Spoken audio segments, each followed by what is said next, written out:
Paz seja convosco. Dando continuidade ao nosso estudo, Sermão Profético de Jesus, já analisamos a questão quando os discípulos perguntam ao Senhor Jesus Cristo que sinal haverá do fim dos tempos. Nas explanações anteriores, analisamos todo o panorama bíblico profético para entendermos o tempo do fim.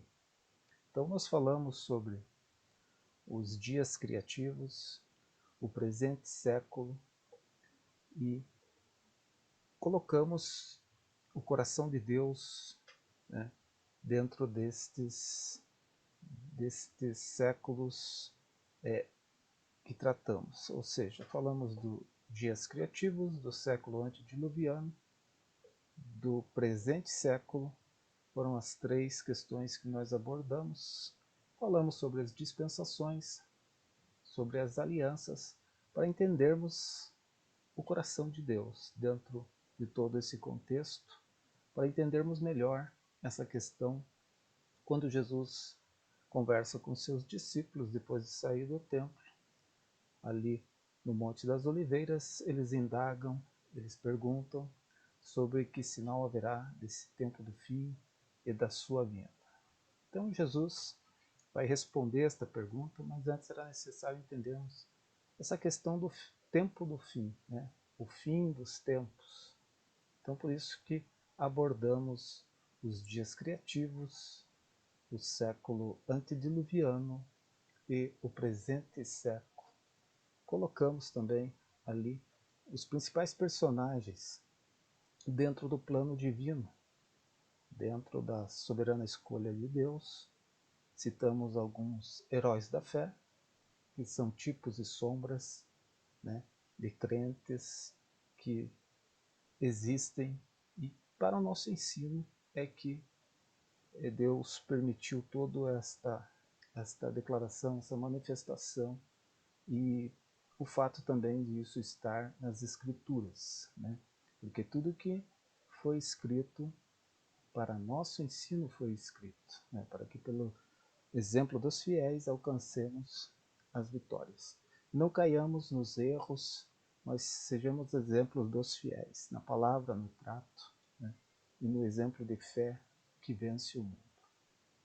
Agora nós vamos tratar, para fechar essa parte, tempo do fim. Você veja quão rica é a palavra de Deus. Ela abre várias janelas, seja dentro de um contexto próximo, mais imediato, ou num contexto mais longínquo, né?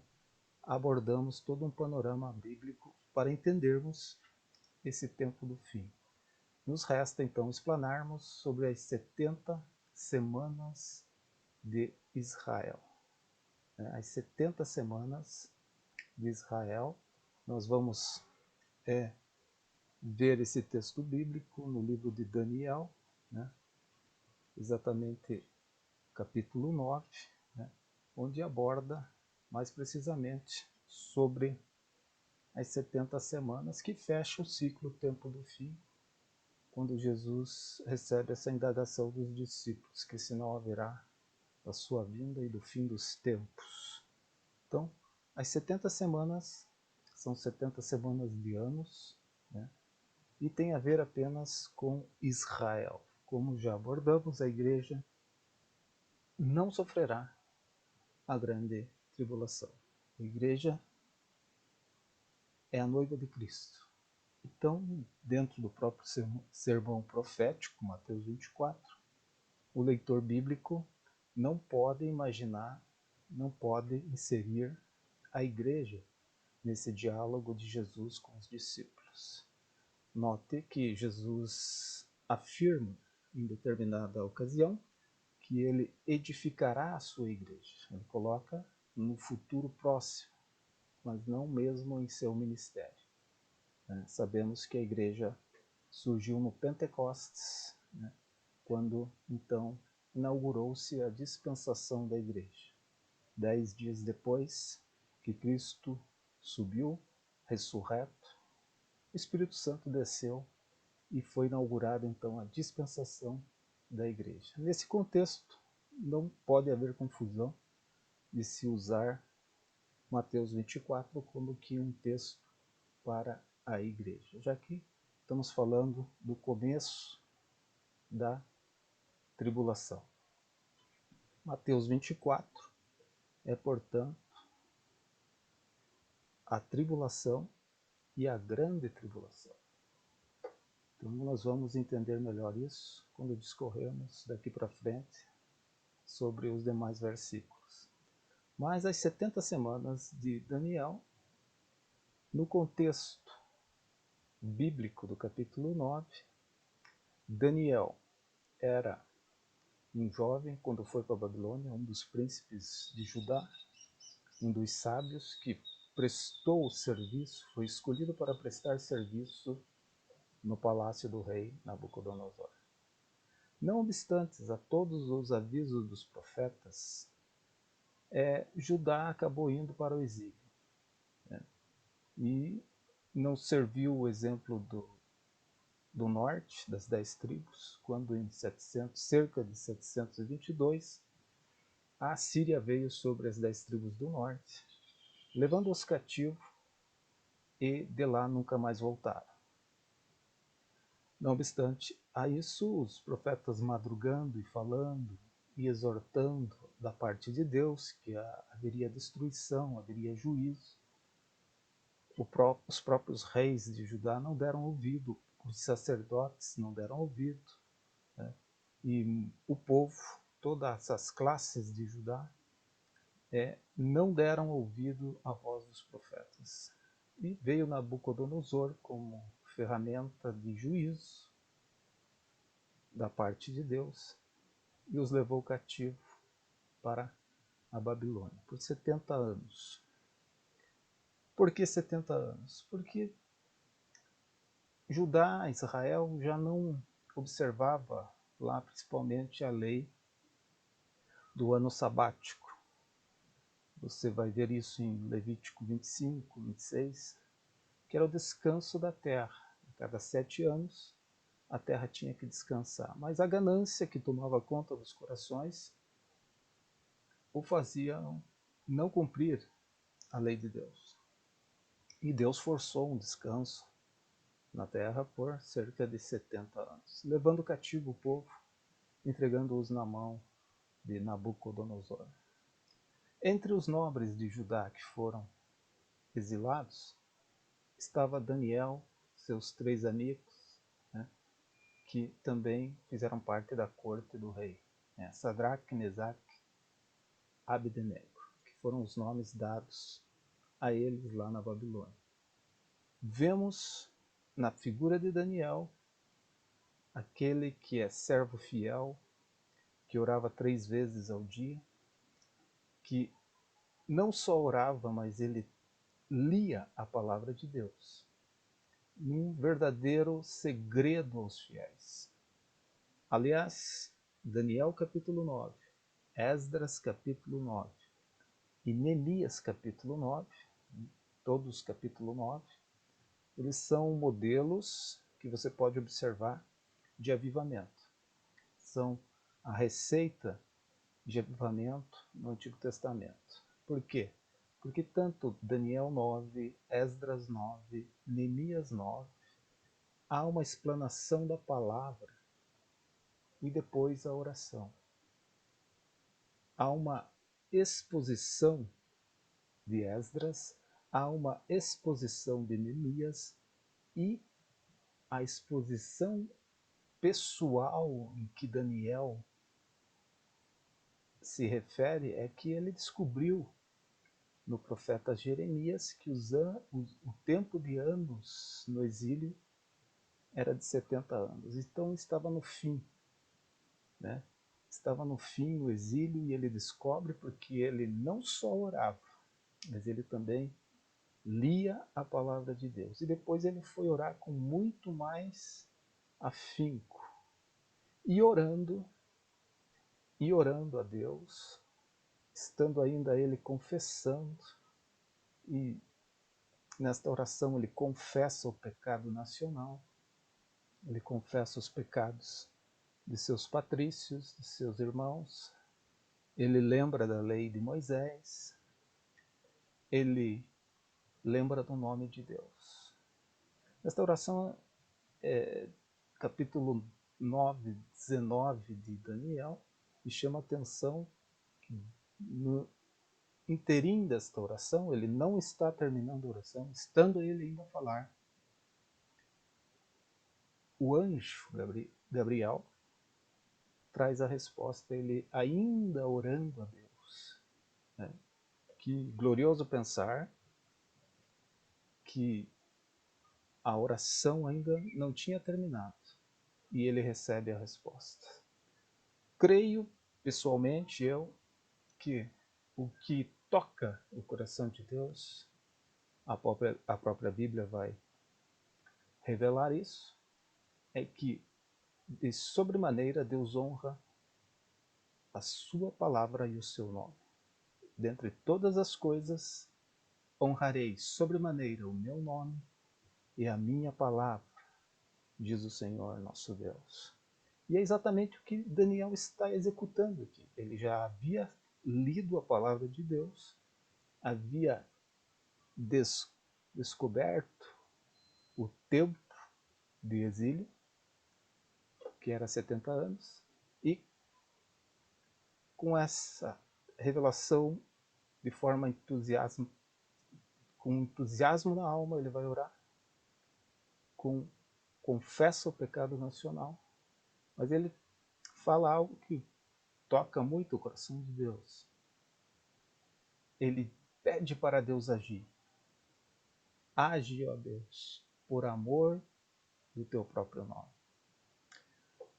Quando ele fala por amor do seu próprio nome, ou seja, Deus agindo já, ele não põe em conta tanto o amor ao povo que ele tem, que Deus ama o seu povo, que Deus enviou seu Filho para morrer na cruz do Calvário, que ele ama a igreja, que ele comprou com seu próprio sangue. Aqui notamos que Daniel cita um grande segredo. Um grande segredo é dizer a Deus, por amor do teu próprio nome. Quando clamamos a Deus, muitas vezes falamos por amor da minha vida, por amor da tua igreja, por amor da nossa pátria. Mas Daniel usa uma expressão tocante ao coração de Deus. Por amor do teu próprio nome. E como Deus vela sobre sua palavra para cumprir, não resistiu à oração de Daniel. E antes que ela se findasse, ele já enviou a resposta. E a resposta dizia exatamente acerca das 70 semanas de anos. Semanas de ano é uma medida do calendário judaico, em que fala de cada semana é composta por 7 anos. Então, 70 semanas de anos.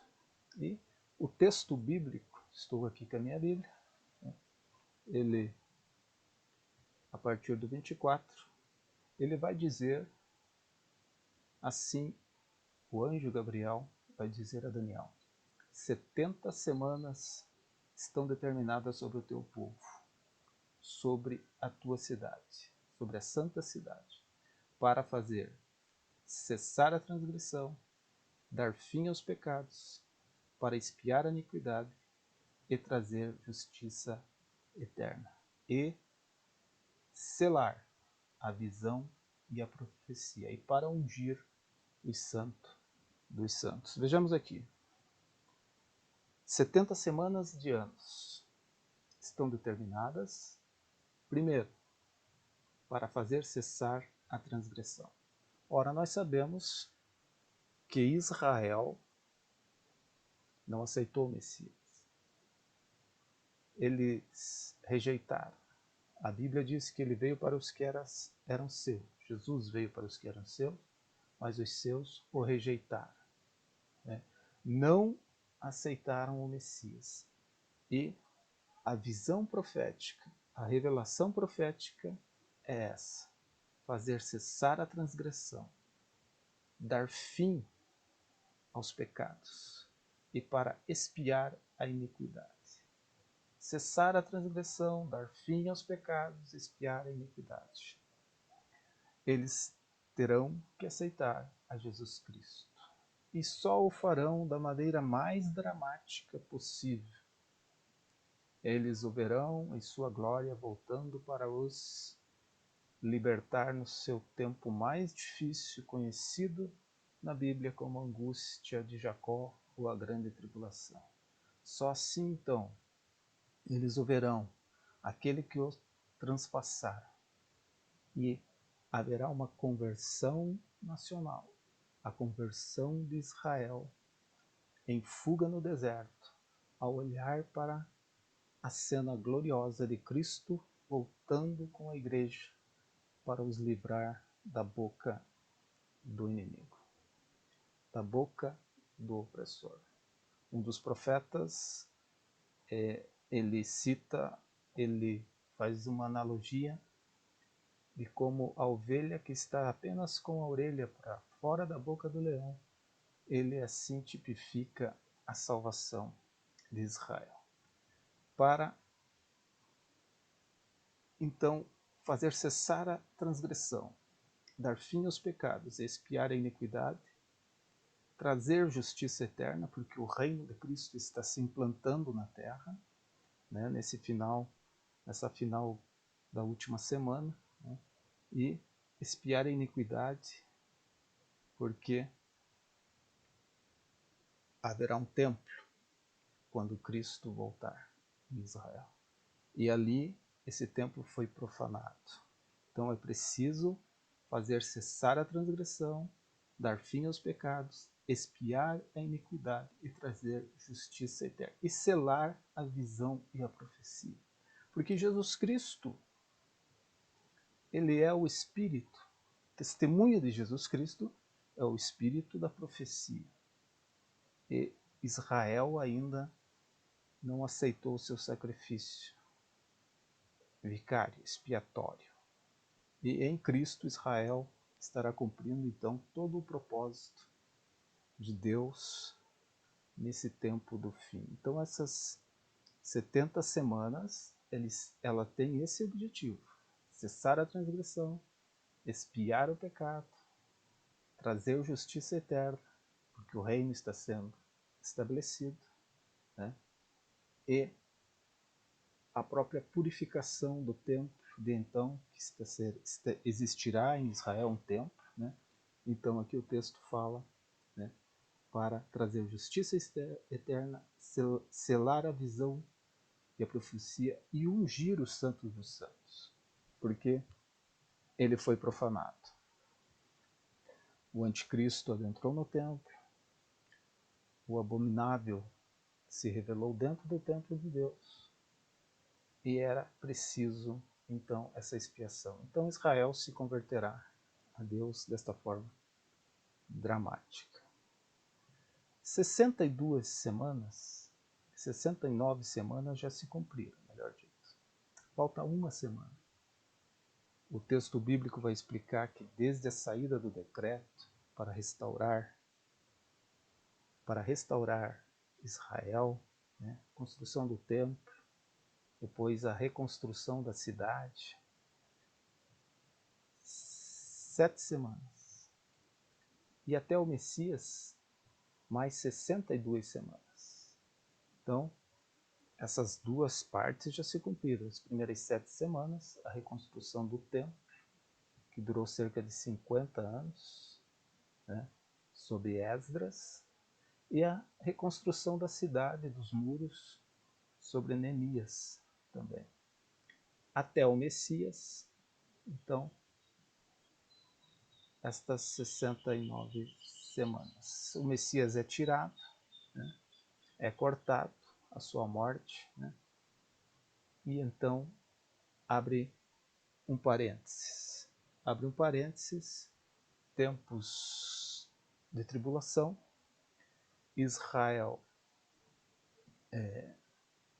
fica, Judá, o povo de Deus de uma forma geral, fica sem a revelação por cerca de 400 anos. Né? Período terrível na história de Israel, onde vamos ver ali a opressão, né? As destruições, guerras, tempos angustiosos, como cita ali a palavra de Deus. Falta uma semana, portanto. Esta semana só vai começar após o arrebatamento da igreja. E ela é dividida uma primeira parte, 3 anos e meio, e uma segunda parte, daí assim a grande tribulação, mais 3 anos e meio. Essa é a angústia de Jacó, conhecida como angústia de Jacó. E é precisamente essa última semana que Jesus fala em Mateus 24. Jesus está falando em Mateus 24 do que vai acontecer, ainda que de forma mais indireta possível. Apocalipse tem os maiores detalhes, mas Mateus 24 nós vemos então até o versículo 14 vai conter os 3 anos e meio desta tribulação. A partir do 15 até o versículo 44, Jesus vai falar da segunda parte, dos 3 anos e meio finais, conhecido como angústia de Jacó.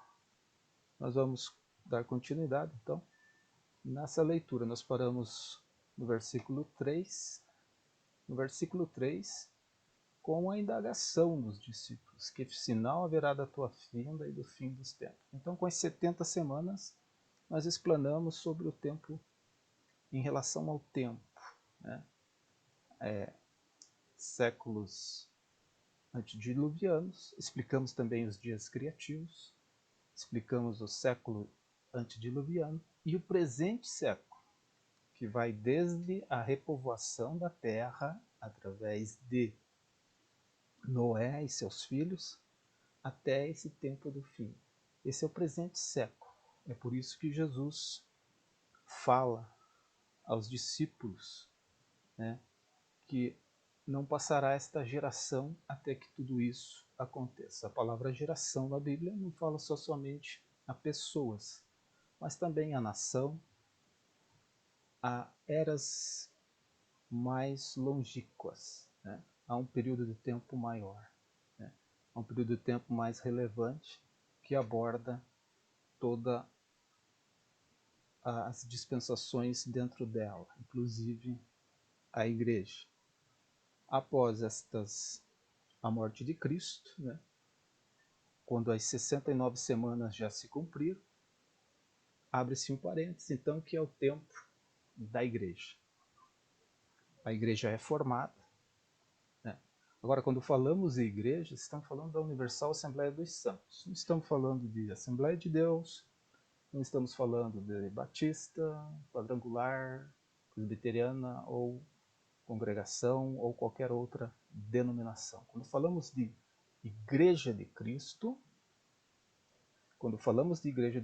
estamos falando do corpo místico de Cristo, a Universal Assembleia dos Santos, composta pela Igreja triunfante, aqueles que já estão na glória, que já venceram, né, que já estão com a sua salvação garantida nas mansões celestiais, no paraíso de Deus, né, esta igreja triunfante, e igreja militante composta por todos os fiéis, né, que estão nesta era vivos, batalhando pela fé que uma vez foi entregue aos santos, né, fazem parte do corpo de Cristo. Porque mais do que estar em uma igreja, nós precisamos estar em Cristo. Há muitos perdidos dentro da casa do Senhor. Há uma euforia nesse tempo de Laodiceia com o Evangelho. O Evangelho é transformação de vida. O Evangelho é vida transformada, vida que foi tocada pela palavra de Deus, pela graça de Deus, o sacrifício vicário de Cristo foi aceitado e esta pessoa então passa a viver uma nova vida.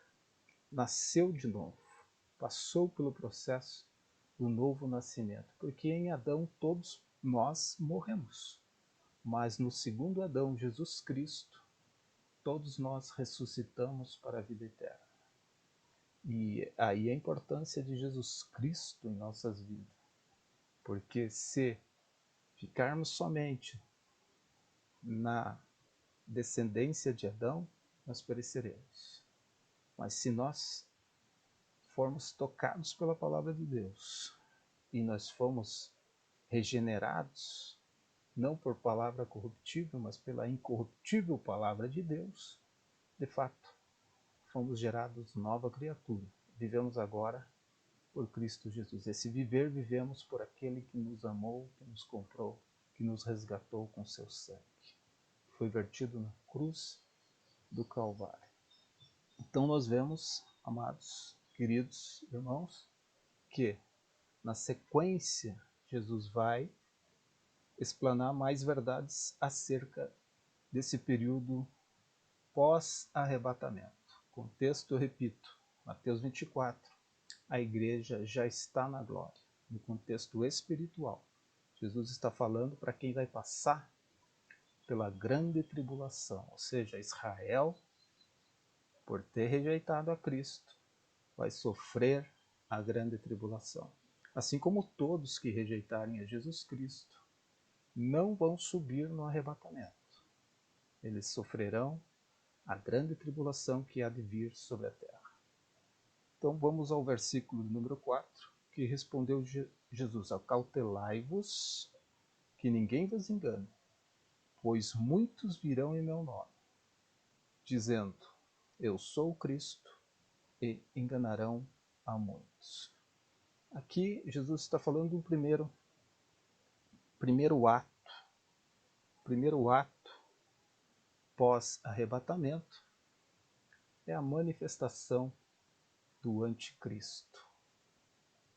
O cavalo branco, com um arco, com uma flecha. Não confundir jamais com o cavaleiro branco, que retrata Jesus Cristo vindo em glória, com a sua igreja o seguinte. Jesus traz uma espada. O cavaleiro branco de Apocalipse, ele traz um arco e flecha, símbolo de ferramenta de caça, símbolo de ferramenta traiçoeira, porque a flecha muitas vezes não se vê nem de onde vem, e o oponente é atingido de forma até traiçoeira. E ele sai para caçar aqueles ainda que querem dar testemunho de Cristo na face da terra. Então muitos virão em meu nome e enganarão. E o anticristo vai ser anunciado como o Messias, a ponto de Israel aceitar aliança com ele. O cavalo branco do Apocalipse, do primeiro selo que é aberto, é então o anticristo. Mas o espírito do engano estará na terra. E as pessoas vão cultuar esse Salvador da pátria, que se apresentará como a solução de todos os problemas, como o solucionador de todas as questões humanas. Mas quem tem o testemunho de Cristo vai saber que é o engano. Quem conheceu a profecia não vai ser enganado, não vai ser pego de surpresa, porque o testemunho de Cristo é uma declaração veemente da justiça de Deus. É uma declaração veemente contra toda injustiça, contra todo pecado, contra todo o mal. E Jesus alerta este primeiro sinal. O que impede hoje essa manifestação do anticristo é que a igreja ainda está na terra. Há um que o detém, diz as Escrituras. há um que o detém, e de forma que ele não pode se manifestar livremente ainda, porque o Espírito Santo está juntamente com a igreja na terra. O Espírito Santo coopera com a palavra, glorifica Cristo, nos ajuda a testemunhar, nos dá poder para testemunhar. E o testemunho de Cristo é essa declaração veemente, é o próprio Espírito da profecia que rege as nossas vidas. Então, aqui Jesus está dizendo o primeiro fato importante a acontecer quando da grande tribulação ou da tribulação, após o arrebatamento da igreja, é: acautelai-vos que ninguém vos engane, pois muitos virão em meu nome, dizendo: eu sou o Cristo, e enganarão a muitos. Este é o primeiro fator. O segundo fator é: ouvireis de guerras, rumores de guerras, mas cuidado para não os enganardes. Essas coisas devem acontecer, mas ainda não é o fim. Guerras e rumores de guerras. Nós vemos que o segundo cavaleiro do Apocalipse é o cavalo vermelho, exatamente representando guerras, a terra sem paz, né? Mas ainda não é o fim. Rumores de guerras. Hoje temos guerras no globo terrestre, temos guerras tribais, temos guerras políticas, o mundo sem paz, porque com a retirada da igreja e o Espírito Santo também se retira, este mundo vai apodrecer. Esta terra vai virar uma bola de fogo. E ai daqueles que perderem o arrebatamento. Ai daqueles que não fizerem provisão para a sua alma. E Jesus está dizendo que ainda não é o fim, porque esse tempo do fim, mais precisamente, é depois de 3 anos e meio, quando começa a grande tribulação. E se Deus não abreviasse estes dias, ninguém se salvaria. Ninguém se salvaria. Porque há os remanescentes preparados por Deus, separados por Deus para a salvação, como numa grande colheita, onde Cristo foi a primícia dos que dormem. Ele ressuscitou, e os que morreram em Cristo ressuscitarão também, para a justiça de Deus, para a justiça do Evangelho. E os que ficarem vivos serão arrebatados, isso da igreja. Mas os que ficarem aqui e forem marcados para a salvação, eles terão que passar pela grande tribulação, mas serão como numa grande colheita, a parte que ficou no caminho, a parte que ficou para ser colhida depois, né? Então, haverá sim salvação após o arrebatamento da igreja, mas com muita dor, com muito sofrimento, né? Muitos se tornarão mártires, porque será a única chance para a salvação. Nós vamos ver isso no próximo vídeo. Que Deus abençoe você que está acompanhando esse estudo. Se inscreva no canal para ser notificado. E estaremos mais frequentemente trazendo esse estudo na sequência para que você seja abençoado e tenha uma visão panorâmica dos fatos bíblicos que hão de acontecer. Se inscreva no canal para que seja avisado na sequência. Que Deus te abençoe e te guarde. Deus faça resplandecer o seu rosto sobre ti, tenha misericórdia de ti e te dê a paz. Em nome de Jesus. Amém.